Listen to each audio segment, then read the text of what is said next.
결혼식이 끝난 자리에는 꽃가루가 남고 잔치집에는 음식 부스러기와 그 기쁨이 남을 겁니다. 사람이 머물다 떠난 곳에는 흔적이 남기 마련입니다. 또한 그 흔적은 자녀의 모습에도 흔적이 남겠죠. 그런데 그 흔적에는 좋은 것도 있고 또 좋지 않고 또 지워버리고 싶은 흔적들이 제각기 있을 거라고 생각이 됩니다. 저희 첫째 아이, 저에겐 첫째 아이가 다른 아이들보다 조금 더 마음이 가고 좀 슬프다고 하기보다는 좀 가슴이 아픈 그런 흔적들이 조금 있죠. 왜냐하면 첫째 아이를 기를 때는 좀 뭐랄까 힘든 시기를 좀 겪다 보니까 뭐 그럴 때 같이 커온 아이의 그 모습이 저한테는 기억에 많이 남는 것 같아요. 4살 때인가 추수감사절날 떡 뭐 그런 것들이 있으니까 그걸 가지고 이제 전도를 하러 나간 적이 있었어요.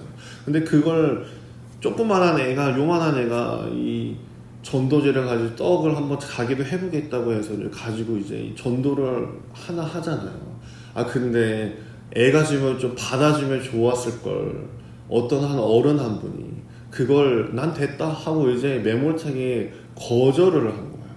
그러니까 그 애 마음에 이제 좋지 않아서 난 이제 전도 안 한다 울면서 이제 교회로 들어간 적이 한 번 있어요. 그때부터 뭐 이런 생각이 든 것 같아요. 좋은 기억과 흔적이 나의 아이에게 좀 남아있기를 바라는 거죠. 상처받지 않기를 바라는 것. 어쩌면 그게 부모의 마음이 아닐까 이제 생각이 되어집니다. 우리는 삶의 여러 가지 흔적을 가지고 살아갑니다. 살갗이 넘어져 까진 흔적이 있기도 하고 또 어렸을 적부터 받았던 그 아픔의 흔적들을 가지고 살아가죠. 아름다운 흔적이라면 좋겠지만 되게 좋지 않은 흔적을 가지고 살아가고 있어요. 그래서 나에게 아픈 흔적들을 인생을 살아가면서 지우려고 노력들을 많이 하죠. 우리나라를 찾는 그 외국인 친구가 하나 있었어요. 근데 그 외국인 친구가 저한테 그런 이야기를 하더라고요. 한국에는 장애인들이 없는 나라인가 봐 라고 이렇게 이야기를 하더라고요. 생각해 봤어요. 저는 그때까지 별 생각이 없었는데 그 친구가 보기에는 한국에는 장애인이 없는 것처럼 보였다라는 거죠. 저희 나라에 장애를 가진 인구가 5%나 된다고 합니다. 엄청난 숫자이거든요. 근데 생각보다 많지 않아요. 보기 어려운 것은 몸의 그 흔적을 곱게 보지 않는 그 사회에 있는 것입니다.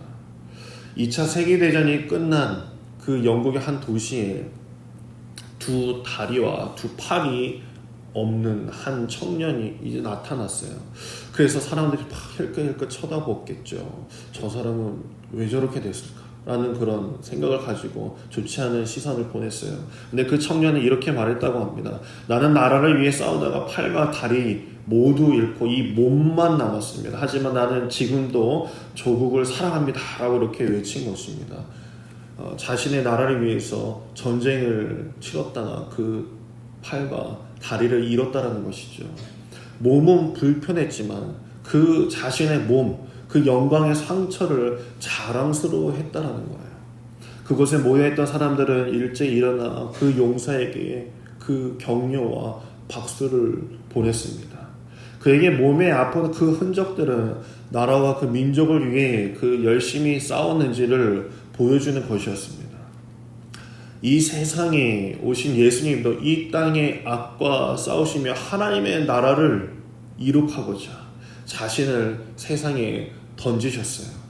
생을 마감하시면서 자신의 것을 아까워하지 않으셨습니다. 예수님께서도 흔적을 남기셨죠. 그 흔적은 바로 그 십자가입니다. 그 십자가를 남기고 떠나셨습니다. 그 흔적은 사랑과 용서였고 죄사함의 흔적이었습니다. 오늘 본문에서 바울은 내가 내 몸의 흔적, 예수의 흔적을 지니고 있노라 라고 말씀합니다. 이 흔적은 헬라어로 스티그마라고 이렇게 이야기할 수 있습니다. 세인장을 불에 달궈서 그 소 엉덩이에 찍던 그 화인, 그것을 스티그마라고 하는데 또 고대 히랍이나 그 로마 문화권에서 노예 또 전쟁 포로에게 이런 마크를 이제 찍어준 것이죠. 뭐 예전에 방영했던 그 추노 드라마에서도 보면은 그 이마빵에다가 이 먹을 찍어가지고 문신 같은 거를 한 거죠. 나는 노예다라는 그런 낙인을 찍어 놓은 것입니다. 그래서 주인을 피해 도망다니는 일은 쉽지 않았던 것이죠. 한마디로 스티그마라는 것은 소유라는 것을 뜻합니다. 바울은 이 복음을 전하다가 수도 없이 매를 맞고 핍박을 당했던 그 박해를 겪었던 사람이었습니다. 그의 몸은 어쩌면 성한 데 없었을 거예요. 온몸이 다 찢어져 있을 것이고, 그때 뭐 꼬매는 게 어디 있겠습니까? 막 부풀어 오른 그 자국을 가지고 늘 살아가고 있었겠죠. 그런데 이 바울은 그 예수의 그 흔적, 내가 복음을 전하면서 당했던 그 흔적을 자랑스러워했다라고 사도행전에 보면 나오고 있어요. 사도행전 20장 24절에 보면 이런 말씀이 있습니다. 나의 달려갈 길과 주 예수께 받은 사명 곧 하나님의 은혜 복음 증거하는 일을 마치려 하면은 나의 생명을 조금 더 귀한 것으로 여기지 아니하노라라고 고백했습니다. 복음 증거하는 일에 내 생명에 무슨 필요가 있겠느냐? 나는 그것이 더 귀하다. 내 몸의 흔적보다도 하나님의 영광을 바라보는 것이 나에겐 더 중요하다라고 표현하고 있었던 것이죠. 바울이 자기 몸에 예수님의 흔적을 가졌다고 한 것은 내가 갈 길을 기억하게 해주는 것이며 예수님의 그 정신을 가지고 간다라는 말을 하고 있었던 것입니다. 김은주 작가의 책 중에 1cm라는 책이 있어요. 요즘 뭐 서점 보면 그런 책이 있죠. 거기서 한 구절이 이렇게 나와 있습니다. 잡초가 우거진 곳에 누군가가 첫 발자국을 디디면 길이 된다라는 말이 있습니다. 한 송이 꽃이 피어 봄의 시작을 알리는 것처럼 한 나무가 그 숲을 이루기 시작하는 것처럼 말이죠.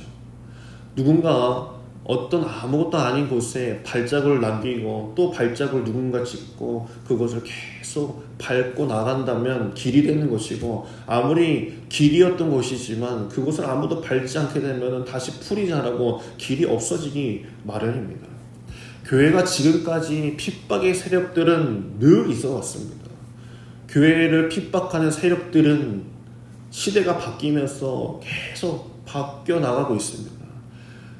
한 번도 이 교회가 편안해 본 적은 없습니다. 그럼에도 지금껏 교회가 이어져 올 수 있었던 것은 수많은 신앙인들의 그 발자국이 있었기 때문에, 또 밟고 핍박이 있을지라도 나의 신앙을 지키기 위한 여러분들, 한 사람의 발자국이 있었기 때문에, 우리의 선배들이 있었기 때문에 지금껏 이 교회가 이어져 올 수 있었던 것입니다. 힘든 발걸음을 통해서 계속 밟혀지고 계속 길이 되는 것, 그것이 우리의 흔적이 된다는 것이죠. 우리는 어디로 발자국을 내고 있을까요? 눈이 내렸을 때 밖에 누군가 왔다 간 것을 알 수 있는 것은 발자국이라는 걸 보고 알 수 있듯이, 소가 지나갔으면 소발자국이고 개가 지나갔으면 개발자국이고, 또 몇 사람이 지나갔는지 알 수 있는 것이고, 때로는 그 사람이 술을 먹었는지도 알 수 있는 것입니다. 내가 또한 여러분이 인생 속에서 어떤 자국, 어떤 흔적을 남기며 살아가고 있습니까?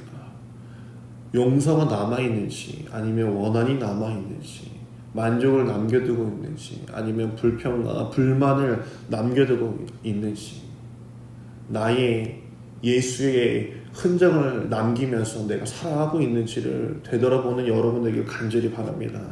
부디 여러분들께서는 이 자리를 통해서 기도의 흔적, 눈물의 흔적, 말씀의 흔적이 남기를 간절히 소망합니다.